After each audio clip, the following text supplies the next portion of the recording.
I have a long history with sports. From casual as a kid, to competitive as a teen, to completely lost as a young adult, to back on track today, still a young adult. And part of the new track was notoriously writing down every one of my workouts in this little booklet here, which I've done for exactly a year now. And so in this video, I want to do two things with you. First, to go over all of the data that I've compiled into visual graphics now, but then to expand on that data with my personal history and experience, so that by the end of this video you have a really good idea of all of the lessons and principles that guide me through my sports journey today. So here we see my weight in correlation with my strength training units over the last year, where the blue dots represent my weight and every green line represents a day in which I did some form of strength training. Now, the purple line here represents the day in which I asked a gym trainer to give me a proper training plan. And what's noticeable is that from then on, my weight really correlates almost perfectly with the frequency of my strength training units. But in order to see whether this was really muscle mass and not fat, for example, I'd have to look at some other data. And fortunately, there was another balance in the gym which measures your body composition, or tries to at least. So looking at my muscle mass from October to January, which is this period of time here, we see that I indeed gained muscle mass, whereas my fat mass stayed the same roughly, and the body fat percentage even went down just a tiny bit. But of course, those balances aren't extremely accurate. However, looking at the weights I was able to lift, I also noticed an increase of 5 to 10 kilos in every exercise, depending on the exercise roughly. So this means that I have indeed built muscle mass. Okay, so the lesson is strength training works in increasing muscle mass. Who would have thought? Now let's look at some more data, because I didn't only do strength training. So here I've split all of my other workouts in 4 different categories.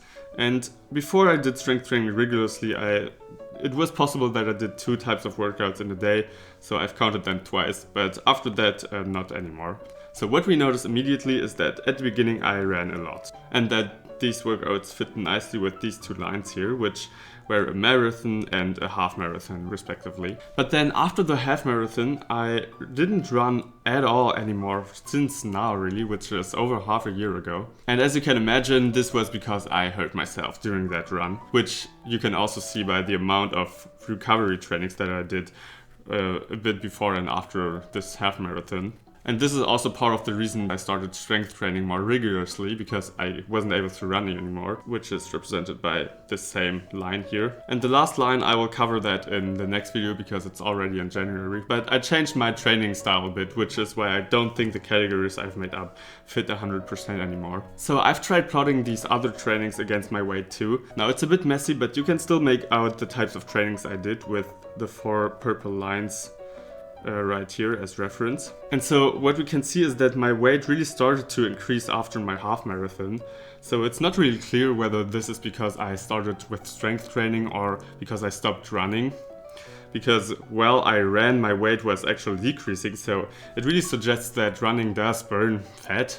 If you do it intensively, it can help you decrease weight. But then this wouldn't explain why I lost weight again, although I was still not running. But then this was also the time in which I started to focus a bit more on what I ate and how much I ate. So maybe this is part of the explanation too. The thing is, I'm not exactly sure. It may be a mixture of all of this. The only 3 things I can really say for certain is that running didn't increase my weight, that strength training in fact increases muscle mass, and that this increase even happens although I was doing plenty of other cardio workouts, marked in red here, during that time. Now, when looking at my muscle mass, there is 1 month here that is really interesting, which is from December to January, which corresponds to this month here. So during that time, I built quite a bit of muscle mass, while I lost fat in absolute terms.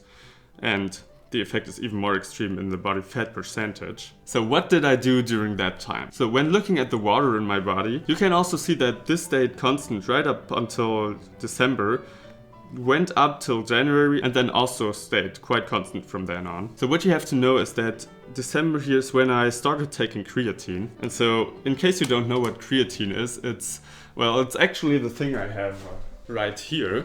So I'm sure you will find better explanations on the internet what creatine does to your body. But in short, it goes into your muscle and converts ADP back into ATP, which is the molecule you need in order to fuel your muscles. So this means that having more creatine in your muscle allows this process to happen faster, which gives you more energy. But of course, it's way more complicated than that. There are more molecules involved and there are different ways to fuel your muscles. So do your own research. But I figured that since it has no side effects and I can take it however long I want, this really helps me accomplishing my goals, as the data just showed you. So all of this to give a bit of an overview about all of the training I did during the last year. And now the principle that really guides me through my journey today can in fact be summarized in just one word, and it's sustainability.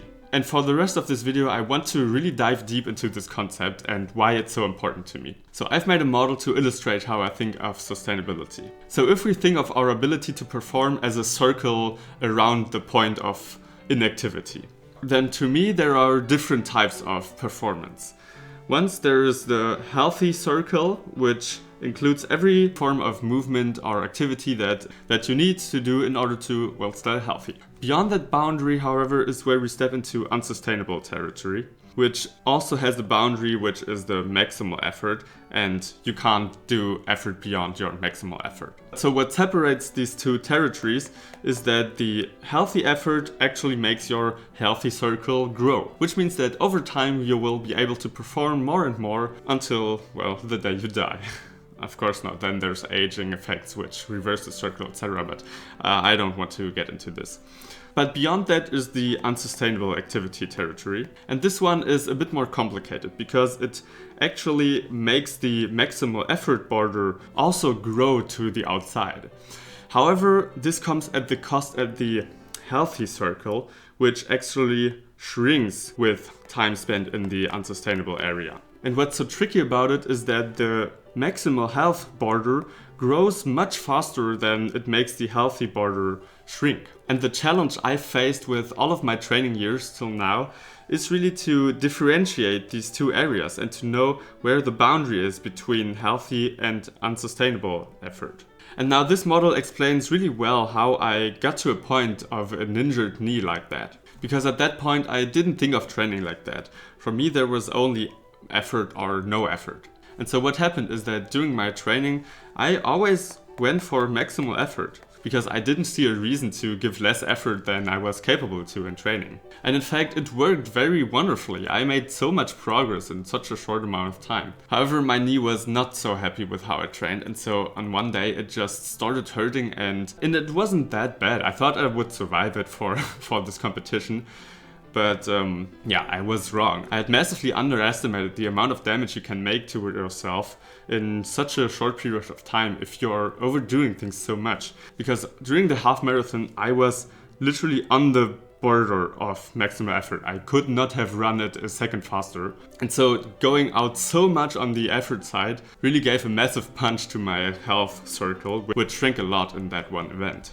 And this is not the only example where I always went all out on my training sessions and then got injured in some way and had to recover for a long time before I was able to pick up sports again. So it's a pattern I've seen over and over again in myself, which is why I'm really convinced in this model now. But then the problem I always had was figuring out where the boundary is between the healthy and unsustainable effort. Because for a long time I thought that the boundary lay in training in such a way that nothing hurts. Meaning that as long as nothing hurts, everything's fine and you're in the healthy area. However, as I just shown you during my runs, this didn't work anymore. So I had to figure out another way to distinguish the boundaries. And now the best distinguisher I have is the moment your goal is something different than health in the long run, it becomes impossible to see the boundary between long run health and unsustainability. Which means that as soon as I put my goal to run a marathon or a half marathon as the goal for training, I lost the ability to judge whether this was actually something healthy or unsustainable. And because I naturally worked with tons of ambitions towards my goals, I was basically guaranteed to fall in the unsustainable activity area. But then how do we know whether some form of effort is sustainable over the long run or not? And here I found the question of whether you could imagine yourself doing this over the next 10 years very helpful, because a lot of the time when something really isn't sustainable, it's also hard to imagine you doing it for the next 10 years. For example, I can imagine myself going on a run on a leisurely pace 2 or 3 times a week for the next 10 years. However, I can't imagine training for a competition for such a long time. I mean, what do I hope achieving by going all out like this? And so thinking about this in that way is how I find the fine line between health and unsustainability. And now sustainability is also the reason why I'm doing this 1-year series. I want to find out whether this is really the answer to all of the questions and problems I had when doing sports. I am not 100% certain, however, all of my experience has pointed towards that word so far. And if it is, then I'm pretty sure that a lot of people would profit from this new shift of mindset.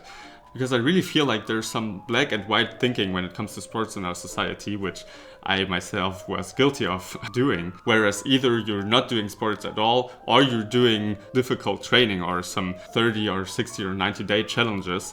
But I think that neither of those is the right way to go. It's something, well, on the boundary of healthy effort, which is not too less and not too much. So this wraps it up for this video. So I hope that I'll see you in the next video where I talk about the review of January, where I go over everything important that I've learned or that happened during that month. Feel free to leave questions in the comments, I will try to answer them. Otherwise, I'll just hope I see you in the next one. Bye!